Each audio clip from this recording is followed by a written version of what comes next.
Ito mga lods, basic na basic lang sa inyo to. Dali lang to. Tara, gawin natin. Let's go!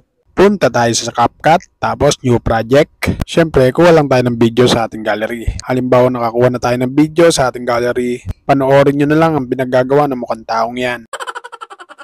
Punta lang tayo dyan sa dulo niyan. Burahin muna natin yung hindi natin kailangan dyan. Tapos pag naitapat na natin ang playhead, split, tapos delete. Then burahin na natin yung watermark ni CapCut sa dulo. Then balik tayo sa unahan niyan. Kapag nasa unahan na tayo, i-click lang natin yung pinaka video na gagawin natin. Tapos i-freeze natin yan. Dahil gagawin natin background yan. Focus tayo sa baba, hanapin natin yung freeze. Piliin lang natin siya. Ay, hugot.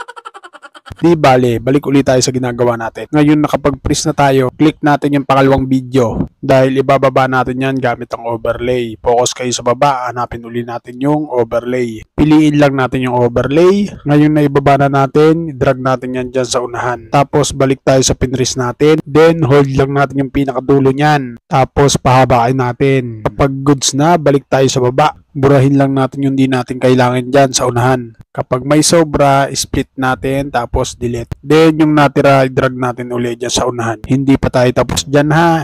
Focus pa rin tayo dyan sa ibinaba natin yan. Abante ulit tayo. Itapat naman natin yung playhead sa pagtalon ng mukhang taong yan. Habang nasa ere pa yung mukhang taong yan. Saka natin piliin yung split. Then balik tayo sa unahan. Make sure mga loads na nakaklik kayo dyan. Then focus tayo sa baba. Hanapin natin yung mask. Then, piliin natin yung horizontal. Focus tayo sa dilaw na linyang yan. Galawin lang natin. Kita nyo yung arrow, galawin lang din nyo yan para magpantay yung kulay. Saka natin uli i-adjust yung dilaw na guhit na yan. Nasa sa inyo mga loads kung saan nyo gusto ilagay yan o itapat.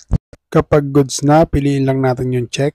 Then, export na natin. Nasundan ba? Diba madali lang? Para sa mga baguhan, kayang-kaya nyo to mga loads. Basta more practice lang mga loads para magamay nyo sa CapCut. Sana nasundan at sana nakatulong. At kung nakatulong, pakishare nyo na lang para malaman din ng iba. Paano mga loads? Salamat sa inyong panonood at thank you Lord.